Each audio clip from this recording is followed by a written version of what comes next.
청년의 시절은 굉장히 짧습니다. 네. 어느 정도로 짧으냐면 정신 차리고 보면 30이 돼 있어요. 그러니까 상당히 짧게 금방 지나갑니다.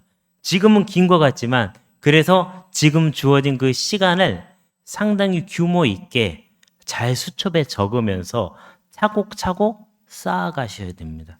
30살이 되면 굉장히 부담을 많이 느끼기 시작하거든요. 그래서 그 시간이 오기 전에 여러분에게 주어져 있는 평생에 한 번뿐이 없는 그 시간을 상당히 규모 있게 잘 쓰시기를 부탁을 드립니다.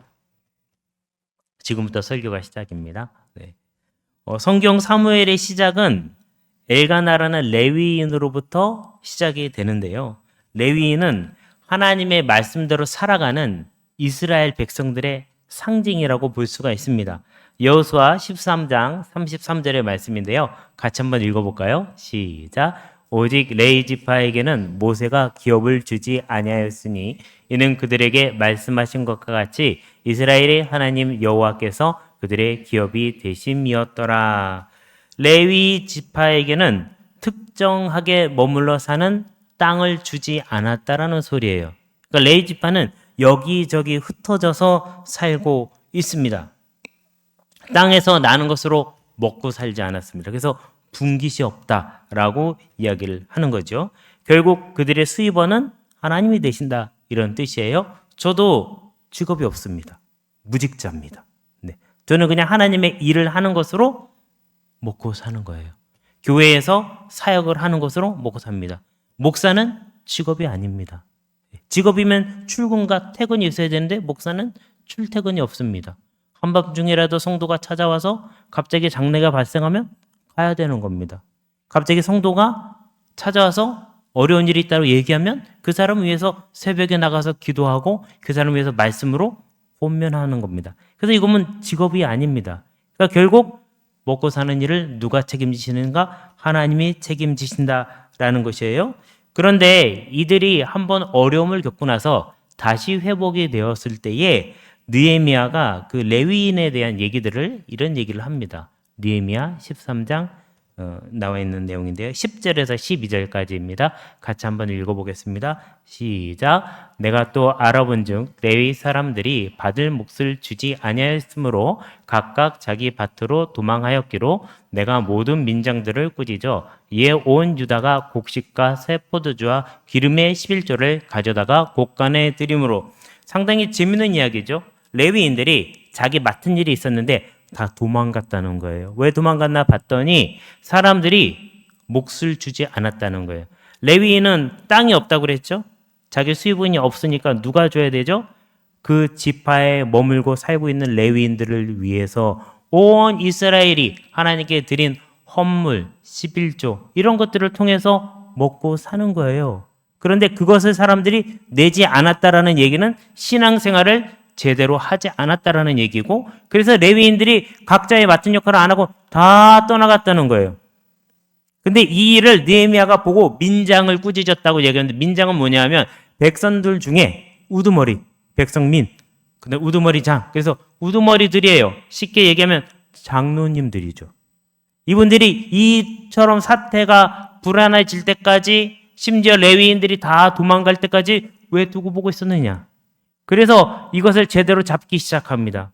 사람들이 다시 11조, 포도주와 기름 11조를 갖추다가 곳간에 드리기 시작한 것이죠. 그래서 교회에서는 담임 목사님은 물론이고 다른 사역자들이 그 사역에 집중할 수 있도록 그들을 채워주는 일이 상당히 중요합니다. 제가 오늘 이 이야기를 하는 것은 그 연결된 이야기가 있기 때문에 그런 것이에요. 그러니까 헌금 생활이 무너졌다는 것은 그들의 신앙이 바닥을 치고 있다는 소리고, 바닥을 친다라는 것은 교육자와의 관계가 깨어졌다는 소리인데, 이것은 상징적으로 하나님의 말씀대로 사는 삶에서 점점 멀어졌다는 거니까 하나님과의 관계가 끊어졌다는 단편적인 증거인 거죠.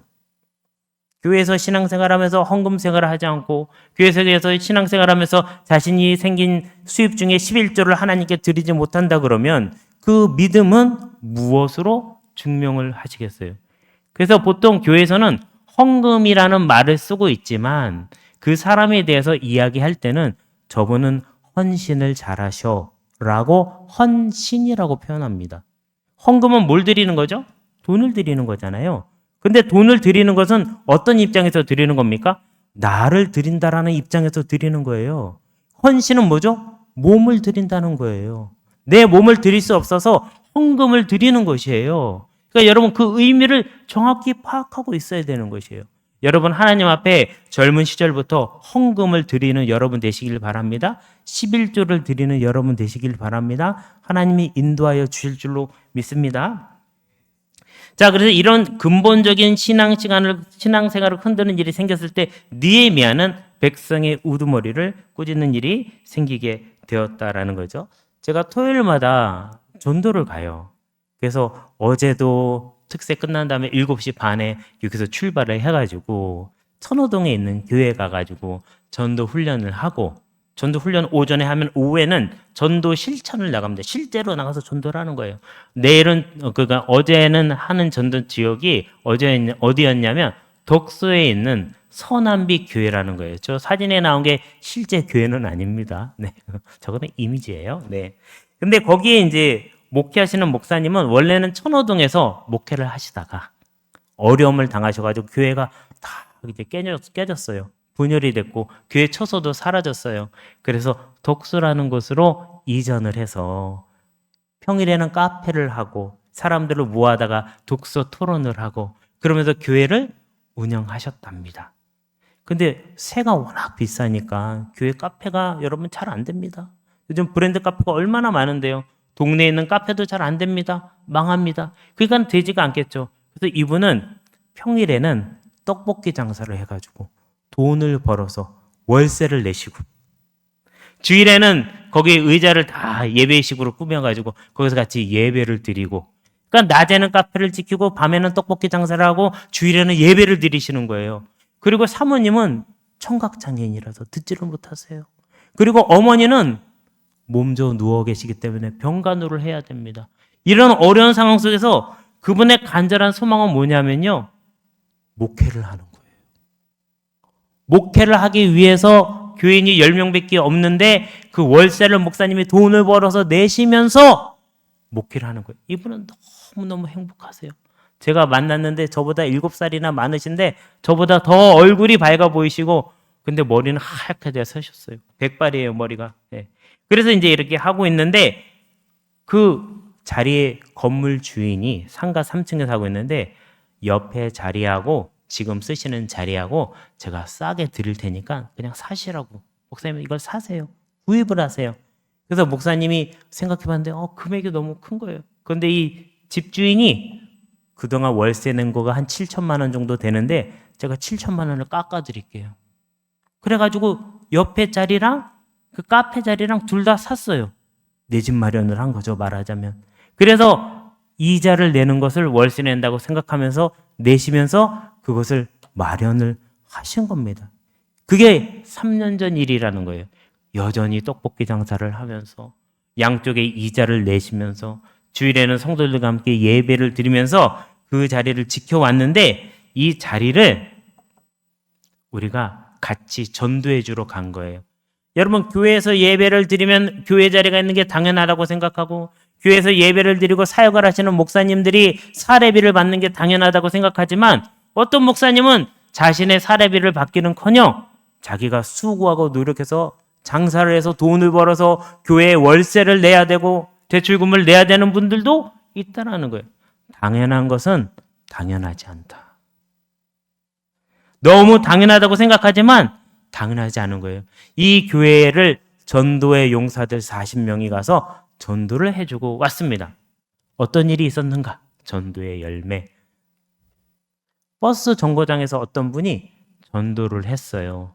어디 가시는 길이세요? 그랬더니 그분이 저 버스 타고 어디 가야 되는데요.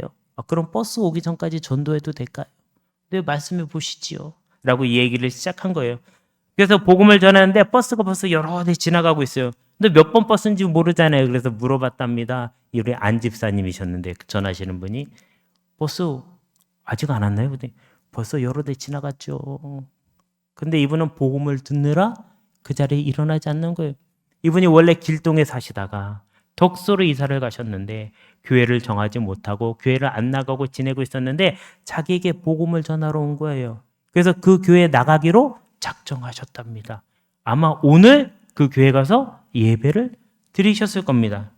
그 근처에 도곡공원이라는 데가 있었는데 어저께 저도 거기 가서 전도를 하는데 보니까 동네에 있는 할머니, 아주머니 또는 굉장히 그 젊어 보이는 여성분들이 다 나오셔가지고 뭔가 발표를 하고 있더라고요. 노래를 부르고 춤을 추고 같이 단체로 댄스를 추는데 여기 전하시던 이 권사님이란 분이 이런 마음의 감동이 든 거예요. 저 무대에 올라가서 내가 성악을 한 곡 해야 되겠다. 원래 성악 전공자시거든요. 그래가지고 그 사회자를 찾아가서 제가 지나가던 사람인데 한 곡 불러도 될까요? 사회자가 부르시라고 괜찮다고. 그래서 뭘 부르겠냐고. 그래서 이분이 생명의 양식이라는 노래를 파니스 안젤리쿠스라는 노래를 라틴어로 부르신 거예요. 라틴어니까 사람들은 모르잖아요.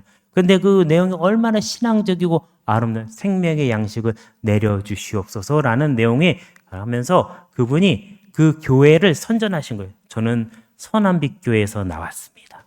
여러분에게 이 노래를 들려드리고 싶습니다. 그 노래를 들렸는데 거기에 한 200명 정도 앉아 있었거든요. 사람들이. 그 방청객들한테 얘기를 하고 다 부른 다음에 저는 서남빛 교회에서 나왔습니다. 저 상가 3층에 있습니다. 주일 예배 11시에 있어요. 전화가 온 거예요. 한꺼번에. 그래서 그 가을에 그 저녁 노을이 지는 그 햇살이로 그분의 아름다운 목소리가 퍼져나가면서 복음이 같이 전파되는 일이 있었던 것입니다. 또 이 교회에 집사님이 한 분 계신데 이분은 공황장애가 있어서 7년 동안 바깥에 한 번도 못 나갔대요.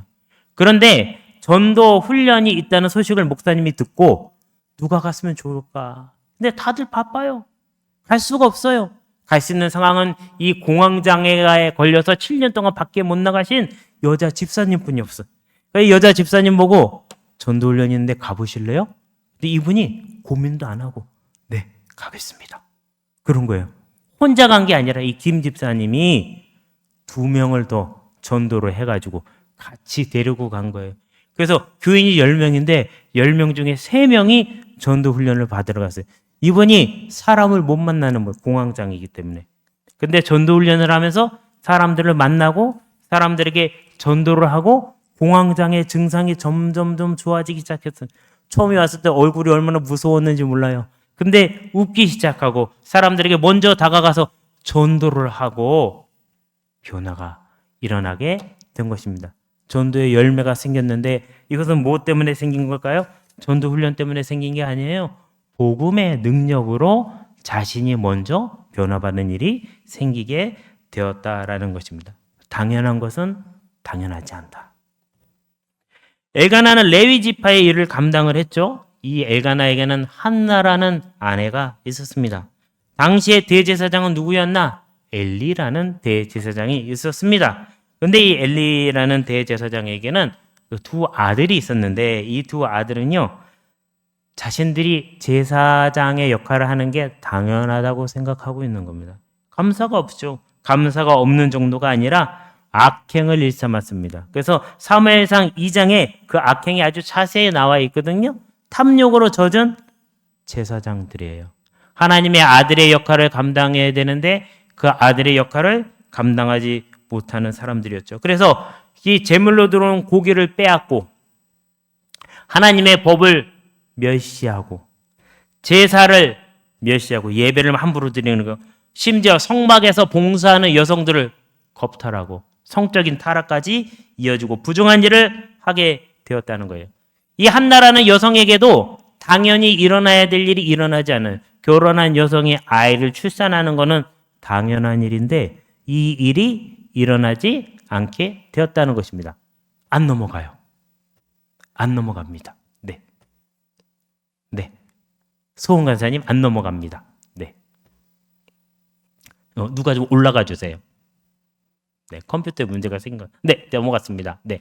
그래서 이 한나라는 여인에게도 당연히 있어야 될 아이를 낳지 못하는 상황이 생긴 거예요. 자, 탐욕으로 젖은 제사장, 아이를 낳지 못하는 한나의 상황, 하나는 전 이스라엘적인 상황, 하나는 극히 개인적인 상황인데 이 2 가지 상황이 같이 겹치게 되었다라는 거예요. 여기서 같이 겹칠 수 있는 내용은 무엇이 있을까요?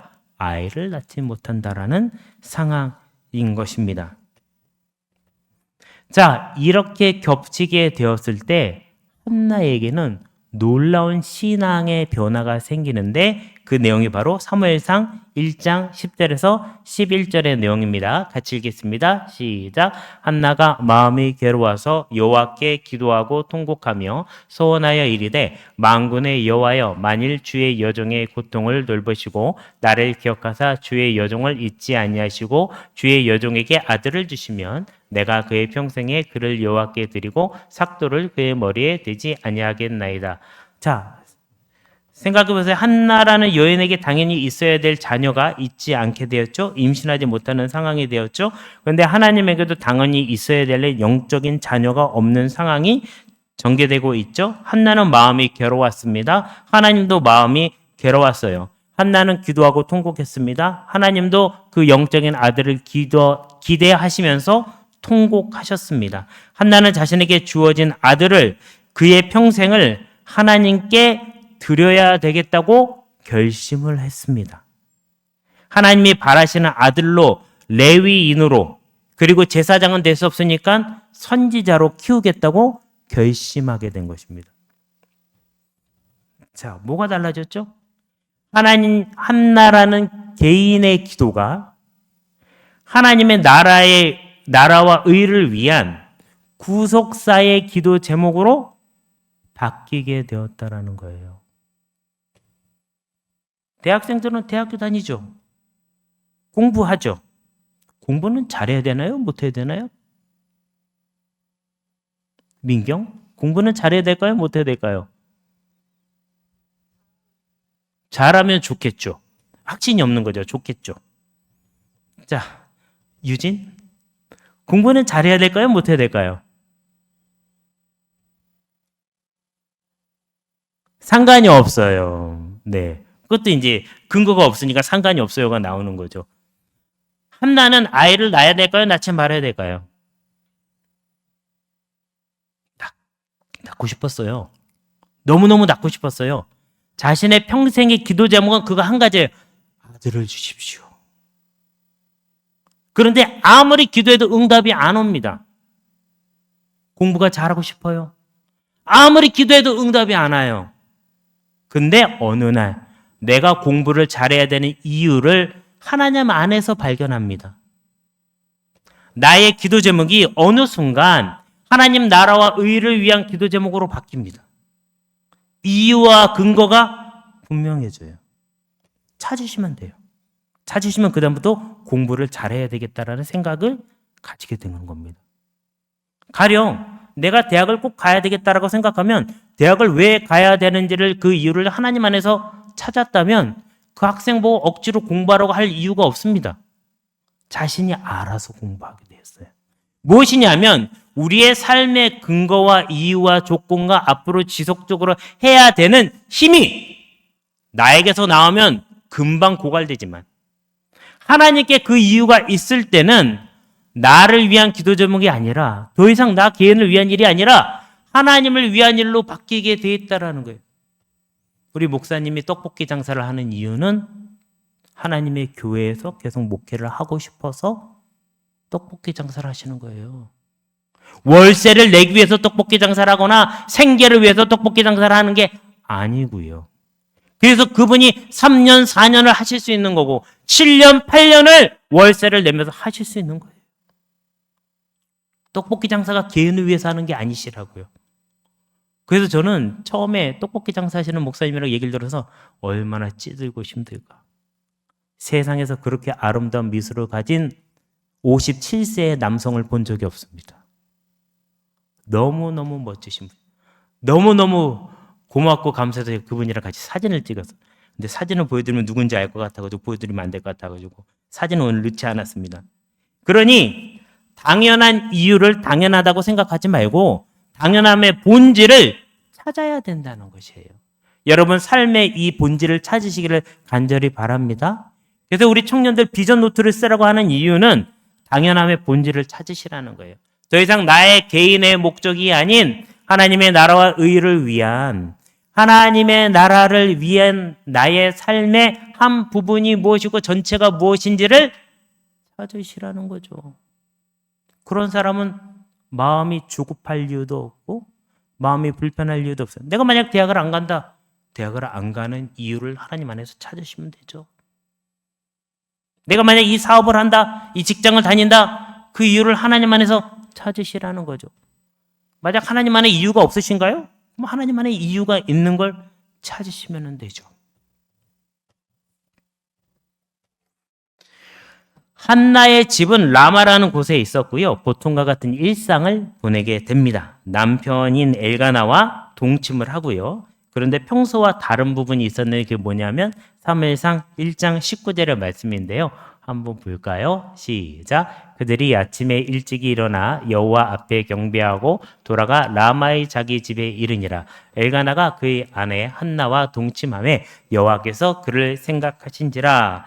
여호와께서 그를 생각하신지라 라는 이 성경 구절을 세번역 성경에서는 뭐라고 번역을 했냐. 성경의 버전이 여러 가지가 있잖아요. 그 성경의 버전이 여러 가지인 이유는 이 단어를 어떻게 해석할 것이냐라는 것이 있고 여러 가지 사본이 발견되거나 학자들의 연구에 따라서 이 뜻이 더 풍성해집니다. 그래서 여러 가지 버전의 성경을 보는 것은 여러분의 이해와 적용을 돕는데 상당히 도움이 되는데요. 세번역 성경을 보니까 그를 생각하신지라라는 부분에 대해서 한번 읽어볼까요? 시작. 주님께서 한나를 기억하여 주셨다. 기억했다는 거예요. 하나님께 기도한 시간이 새벽이었는데 저녁에 기억하셨다는 거예요. 하나님께 기도한 게 어제였는데 오늘 기억해 주셨다는 거예요. 나는 잊어먹을 수도 있습니다. 하나님은 기억하고 있어요. 그래서 여러분 비전 노트를 적는 일이 너무너무 중요해요. 여러분이 하나님께 뭐라고 기도했는지 하나님과 무엇을 약속했는지를 기억하셔야 돼요. 그런데 메시지 성경을 보니까 이렇게 적혀 있더라고요. 같이 한번 읽어볼까요? 시작. 하나님께서 한나의 간구를 들어주셨기 위해 필요한 일들을 시작하셨다. 한나가 기도한 게 있는데 그 기도 제목이 더 이상 개인의 기도 제목이 아니고 하나님의 일이 되었는데 하나님은 그 일을 하기 위해서 필요한 일들을 시작하셨다라는 거예요. 어떤 일이 진행될 때 우리는 내가 생각하지 못한 일들이 착착착 진행되는 걸 보지요. 와, 이게 어떻게 일이 이렇게 되지? 처음에는 그 퍼즐이 문제를 오는데 맞춰보니까 너무 놀라운 거예요. 근데 하나님이 필요한 일들을 시작하게 되었다라는 사실입니다. 자, 우리 당연 속에 있는 헌신과 제약에 대해서 한번 좀 생각해 보았으면 좋겠습니다. 우리는 어떻게 이런 일들이 일어나지라고 생각하지만 하나님의 기다림과 우리의 기도가 만나는 순간 한나의 아들을 간절히 바라는 마음과 하나님도 아들을 간절히 기다리는 영적인 아들을 기다리는 마음이 만났을 때 착착 이루어지는 일들이 있다라는 거죠. 근데 이게 당연 속에 헌신도 있지만 제약도 있다라는 거예요. 느헤미야가 당연한 헌금에 대해서 얘기를 했죠. 레위인들을 위해서 왜 당연한 헌금을 하지 않느냐. 너의 신앙생활이 흐트러진 것을 내가 보고 왜 민장들은 그것을 꾸짖지 않았느냐라는 느헤미야는 당연한 헌금에 대해서 얘기를 했습니다. 홈냐 비느하스라는 엘리 제사장의 아들들은 죄악된 일을 하면서 그게 당연하다고 생각해요. 자신들이 제사장을 하는 것은 당연한 일이고 죄악들도 당연하다고 생각하고 아무런 죄의식을 의지지 않고 하고 있는 것입니다. 교회 월세를 준비하는 목사님의 당연. 저 같으면 못해요. 밑빠진 독에 물 붓는 듯한 그런 일을 할 수가 없어요. 근데 그분은 한 가지 목표밖에 없는 거예요. 하나님이 원하시는 목회를 나는 하겠다. 환경이 허락되어 주지 않고 조건이 허락되어 주지 않아도 나는 이것을 하겠다. 안 되면 내가 나가서 떡볶이 장사를 해서라도 하겠다. 이게 당연한 거예요. 그분한테는. 네. 누군가를 만난다는 당연. 공황장애가 있는 집사님은 우리가 이렇게 당연히 사람들을 만나는데 이걸 못 만나요. 이 당연한 게 당연하지 않은 거예요. 자, 하나님의 원하시는 목회를 평생 하기 위한 그 개인의 기도 제목과 하나님이 찾으시는 이 시대의 목회자라는 것들이 만나게 되었을 때 훈련된 40명의 전도의 용사들이 가서 이 교회를 위해서 전도를 하고 이 목사님과 제가 같이 차를 타고 교회로 이제 복귀를 하는데 이분이 그러시더라고요. 이전까지 내가 떡볶이 장사하면서 교회 월세 내면서 교회를 유지해 왔는데 목사님 이제는 하나님 앞에 제가 기도를 하고 결단을 하려고 합니다.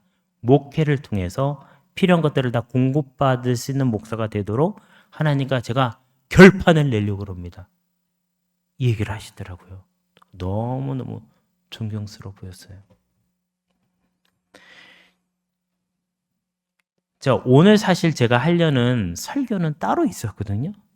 근데 어제 하루가 지나고 오늘을 맞이하면서 이게 아니다. 하나님이 우리에게 지금 전하고 싶은 메시지는 바로 이것이다. 전도 훈련하는 교회가 저는 간절한 소원이고 기도 제목입니다. 하나님은 이 기도에 응답하시리라 생각합니다. 네. 모래내 교회가 그 기도의 응답이 될 거라고 저는 생각하고 있고 우리 청년들이 그 기도의 응답이라고 생각합니다. 하나님이 생각하셨고요. 하나님이 기억하셨고요. 하나님이 필요한 일들을 시작하셨다고 생각합니다. 다니엘 특세의 제목이 울더라도 전하라. 전도에 대한 이야기예요.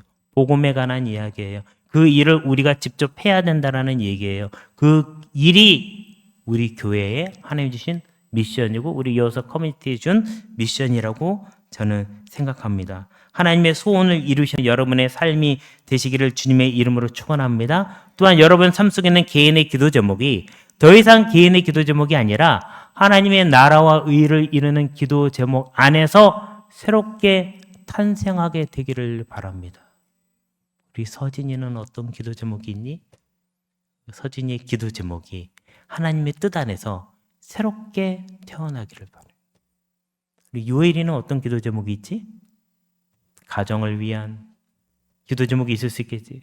개인을 향한 기도 제목이 있을 수 있겠지. 그 기도 제목이 더 이상 가정이나 개인을 위한 것이 아니라 하나님의 뜻 안에서 새롭게 탄생하기를 원해요. 우리 채원이의 기도 제목이 있겠지. 채원이의 기도 제목이 더 이상 개인의 기도 제목이 아닌 하나님의 뜻 안에서 새롭게 태어나는 기도 제목이 되기를 바란다는 것입니다. 이 시간 오늘 들은 말씀을 기억하면서 함께 기도하기를 원합니다. 하나님, 우리가 기도할 때 기억하여 주시옵소서. 하나님, 생각하여 주시옵소서. 필요한 일들을 시작하여 주시옵소서.